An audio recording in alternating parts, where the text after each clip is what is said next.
I want to discuss a few ideas with you about how to photograph your artwork. And this is specifically about photographing small scale 3D objects. There's a lot to be learned. There's 1,000 bits of information. Photography is a professional art.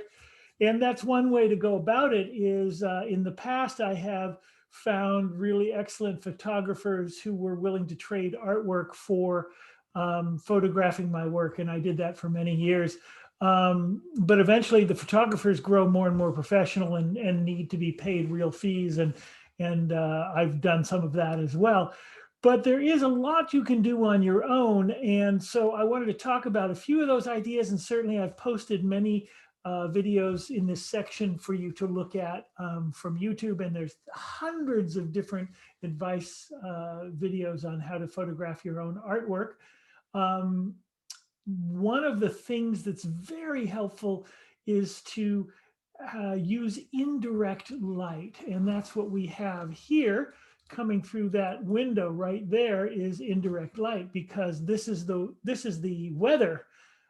This is the season for great art photography, which is winter, and it's gray and overcast. And gray and overcast gives you that indirect light that you're familiar with from, when you go out and you hike, when you hike on in cloudy days and foggy days, you'll remember a few things about that experience. And one of them is it is so the colors, it's not bright from the sunlight, but the colors are really vibrant. And that's why indirect light is so important. And the other reason that indirect light is so important is because it gives you a much less distinct shadow. So you don't have all the distraction of very dark, hard-edged shadows in your photography. You can literally just take your work outside on a cloudy day and photograph quite successfully. The challenge becomes the background. What are you going to use for a background? And so the stereotypical, almost cliche background is that beautiful amorphous background. You can't see anything. It's just a curving kind of, you can't tell it's curving because it just goes from a light into dark. And the way that's done in a professional photography studio is they have a big sheet of paper, white paper or gray paper, that starts on the ground and goes back maybe 8 or 10 feet and curves gently up to the wall. A lot of us don't have that kind of space. And so they make there's a company called Flowtone, which makes paper, which I'll show you here in a minute, which is actually already gradated from white to dark gray. And that gives you that sense of the loss of light that you could get from an 8-foot long curved sheet. So I'll be using that and showing you a few things. I also have a way of getting indirect light on sunny days as well as other days, and I'm going to show you that. So this is just a quick look at some easy possibilities, and I've posted all the equipment I'm using. I've posted in this section for you to look at. That was the sound of my camera falling over. Probably not a professional thing. This is I'm using here for my camera. I'm using my cell phone. So that was my cell phone hitting the ground like a real pro. So we've got this little setup here, and you can buy online, and you'll see that I have one of many, many, many choices, a little mount for your cell phone that you can use to hold your cell phone on a tripod, which you want to do because it makes it much more still, not so jiggly. So I'll talk more about that. But so that's one piece of equipment that you'll need. And then this is the other thing. This is a photo cube. It's a little light diffusing box. It doesn't look like one right now, does it? Comes collapsed down into this, almost looking like some kind of Zen meditation pillow or something. But you reach in here, and I'll pull this out. And there we go. Gently place that on the floor, and bam, there it is. And this is a good size for smaller pieces, which is what I'm going to be photographing here. Here you have basically what you can see is a big I'll kind of get a back of you. You can see it's a big cube, and you can see how the light is amplified by the whiteness of the cloth, but it's also because it's a translucent cloth, the light is going to be very diffuse and just what we're looking for. So that's, now we have that piece of equipment. Now the last bit of this formula is this here. You can buy these in various sizes and lengths. This is a Flowtone graduated background, and you'll see this in the listed as well. And this one says it's 31 inches by 43 inches. I don't think this one is that size. I think this is the smaller one. And what I need is I need about 16 inches here. So this one I actually trimmed slightly. I think I have the right one. Let's see if this is the one I usually use in here. So we'd get this out of here and you'll see how it looks here. So it's just a big piece of paper. There we go. And it's been, they're not inexpensive, unfortunately. I think this is about $40 for this, $45 or $50. And you can see what it is it's a piece of paper that is graded from dark to light, like that. And so I then take this and putting the dark upward, I mount it in here. And the way that I get it to stay there is with masking tape, not just any masking tape, but the blue masking tape, the painter's tape, is unique in that it does not adhere permanently. It won't tear the paper. It won't pull paint off of walls.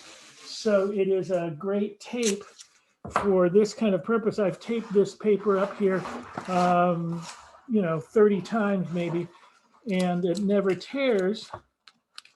I'll need quite a bit of tape here, so I'm just going to take a minute and set this up so you can see it.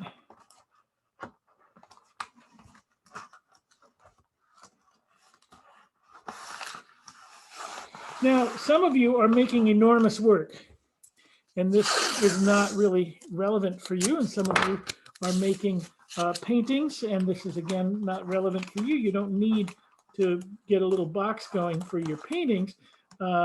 If you are doing small objects or medium-sized objects like I'm doing for this particular website, I want to do flower vases and tea bowls and maybe some of my fire paintings. I'll make that decision as we go along. But what I'm doing now is just building up some masking tape so it stays up. Sometimes they fall down and I have to redo the tape, but let's see how this works. I'm going to jump in here and post this up, kind of tape it up at the very top. And I want to get a real good join here. And just to hopefully that it stays adhesive for the whole time of the photo shoot.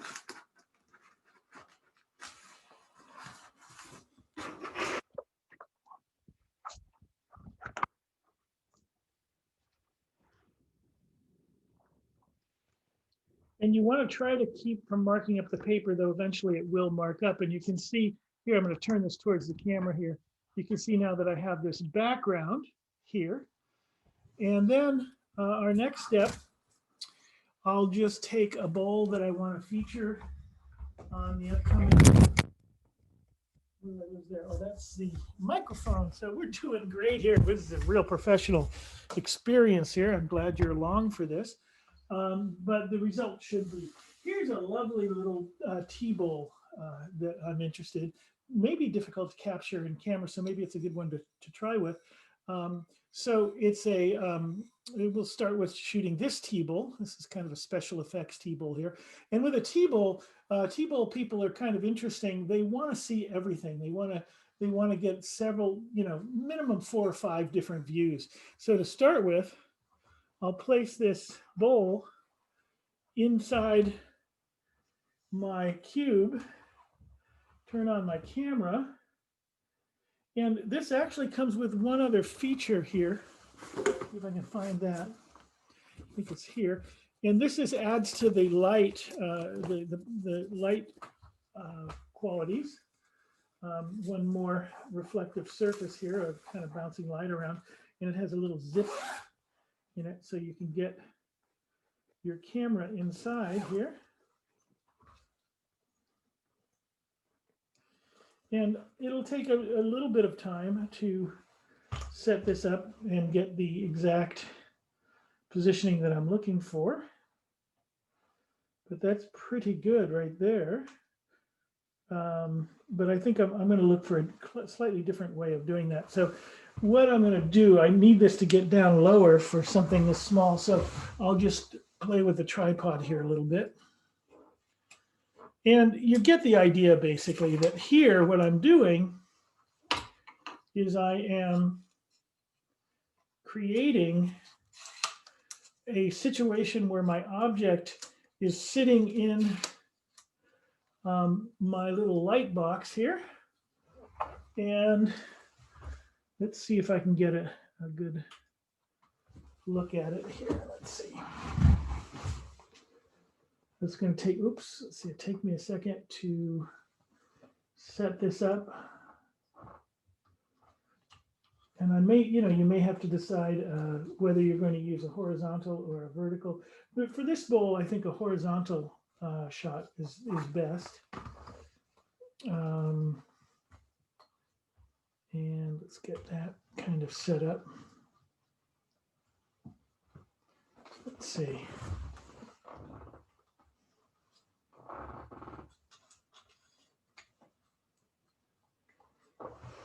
So, and you spend a little bit of time getting everything oriented the way you want it to be. This tripod is a little flimsier than perhaps is ideal.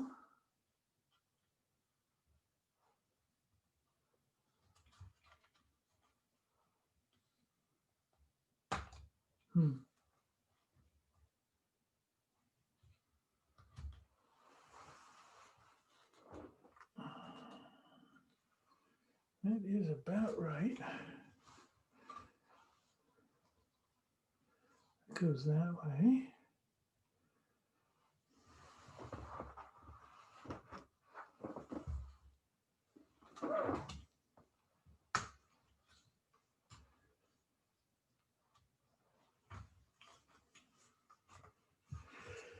Hey, excuse me. So what you want to do is get your camera positioned just the way you want it. This particular little device doesn't seem to be holding up. It doesn't hold the camera just where I want it. I'll probably use a better tripod for this. But I can show you, I'll take a picture of this and just show you what the results look like here. Let's see if I go there.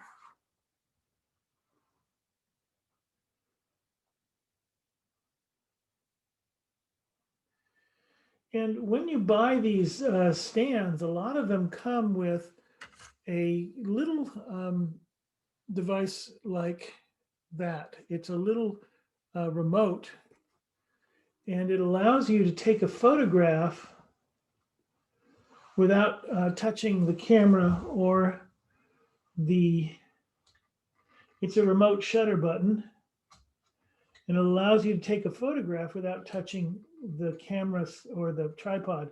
And what that does is it creates it gives you a little bit of an advantage, because that way there's sometimes when you're holding the camera, it'll shake, and that will give you too much kind of, it'll come out blurry. So that's something that's an advantage of the remote shutter. So now what I'm going to do is just set this up just a little bit more. So most of this is the setup, and it's taking this much time because this tripod is just too flimsy. It's going to take a lot of time away from the process just because it's so flimsy. So I will trade out the tripod for the next time round.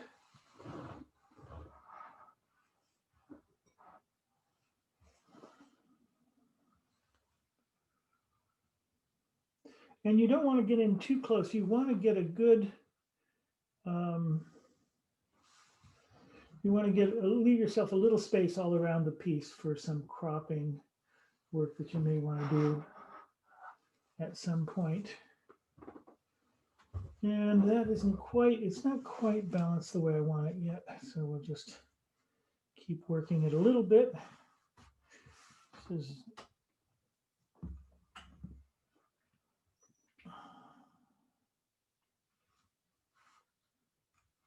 good.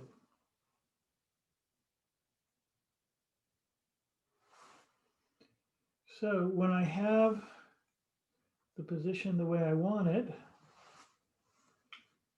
then what I can do is, without touching the tripod, I will push the shutter button, and that will give me a photograph, which I can then show to you. That's what I'm going to try to do here. Take this out. And so this is the first photograph that I've taken. And I can then use, let's see, let me get that in so I can show it to you. There's the photograph that I've created from that tea bowl. It's nice and clear. I think it may be, there you go. Yeah, you can see there's a little bit more bottom. And it's pretty bright. I will be able to take that into one of the many different kind of photo applications and edit it a little bit. And that will allow me a chance to, it's got a little bit of a kind of smoky quality, a little bit of a gray, of a kind of beige tone to it. And I will be able to take that out with a little bit of editing. So that's how this process works. It's just another bit of information to show you some photography ways of shooting work, and in this case, small work, which I'm doing for my website. So